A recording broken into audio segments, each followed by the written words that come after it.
உடம்புல எடை அதிகரிக்கிறதும் அதே மாதிரி தொப்பை விழுகிறதும் எவ்வளோ கொடுமையான விஷயம்னு எல்லாத்துக்குமே தெரியும். அப்படி இருக்கவங்க தன்னம்பிக்கை இழந்தது மாதிரியே ஆயிடுறாங்க. இதிலிருந்து மீண்டு வர்றதுக்கும் அந்த உடம்பை குறைக்கிறதுக்கும் அல்லது தொப்பையை குறைக்கிறதுக்குமான வழிமுறைகள் தான் இங்கே சொல்லப்பட்டிருக்கு. இது எல்லாமே நிரூபிக்கப்பட்ட முறைகள். இதில் எல்லா முறைகளையும் நம்மளால் கடைபிடிக்க முடியலனாலும் ஏதாச்சும் ஒரே ஒரு முறையை எடுத்துக்கிட்டு தொடர்ந்து கடைபிடிச்சோம் அப்படின்னா நம்ம உடல் எடை அல்லது தொப்பை குறையிறத கண்கூடாக பார்க்க முடியும். சாதாரண மனுஷன் ஒரு நாளைக்கு 2லேருந்து 3 லிட்டர் தண்ணி குடிக்கணும்னு சொல்லுவாங்க. உடல் எடையை குறைக்கணும் அப்படின்னு நினைக்கிறவங்க நம்மளுக்கு கணக்கே வச்சுக்கக்கூடாது. 3லேருந்து 3.5 லிட்டர் தண்ணி குடிச்சிக்கிட்டே இருக்கணும்.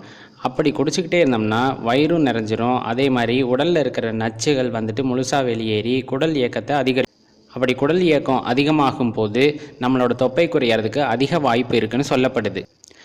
1 டம்ளர் தண்ணி எடுத்துக்கிட்டு அதில் 1 ஸ்பூன் தேன், 3 ஸ்பூன் எலுமிச்சை சாறு, அது கூடயே 1/4 ஸ்பூன் கருமிளகுத்தூள் அப்படின்னு சொல்லப்படுறதையும் கலந்து சீரான அளவில் 3 மாதத்துக்கு தொடர்ந்து குடிச்சிக்கிட்டு வந்தோன்னா உடல் எடை குறையிறத நம்ம கண்கூடாக காண முடியும்னு தினமும் காலையில் எழுந்ததுமே நல்லா வளர்ந்த ஒரு 10 கருவேப்பிலை தலை எடுத்து வெறும் வயிற்றில் ஒரு 3-4 மாதத்துக்கு தொடர்ந்து சாப்பிட்டுக்கிட்டே வந்தோம். அப்படிங்கிற பட்சத்தில் உடல் எடை சடார்னு குறையிறத நம்மளால் கண்கூடாக காண முடியும்.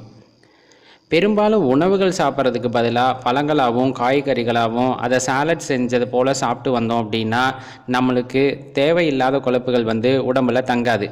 அதுலேயும் சாப்பிட்ற நேரங்களை தவிர்த்து பசி ஏற்பட்டால் மட்டும் சாப்பிட்றது, அதுலேயும் குறிப்பாக அந்த வெள்ளரிக்காய், தக்காளி, வெங்காயம் போன்றவற்றை பச்சையாக சாப்பிட்றது ரொம்பவே நல்லதுன்னு சொல்லப்படுது. பழங்கள்லேயும் குறிப்பாக சிட்ரஸ் பழங்களான அந்த ஆரஞ்சு, எலுமிச்சையை சாப்பிட்டுக்கிட்டு வந்தோம்னா உடலில் இருக்கிற தேவையில்லாத கொழுப்பெல்லாம் கரைஞ்சு உடல் எடை அதாவது நம்ம தொப்பை கரைஞ்சிரும் அப்படின்னு நெல்லிக்காயில் இருக்க கொட்டையை நீக்கி சுத்தம் செஞ்சுட்டு அதை சாறு எடுத்து அது கூட கொஞ்சமாக இஞ்சி சாறு கலந்து தினமும் காலையில் குடிச்சிக்கிட்டு வந்தோன்னா நமக்கு ஏற்பட்டிருக்க தொப்பை உடனே குறையும் அப்படிங்கிறது குறிப்பிடப்பட்டிருக்கு.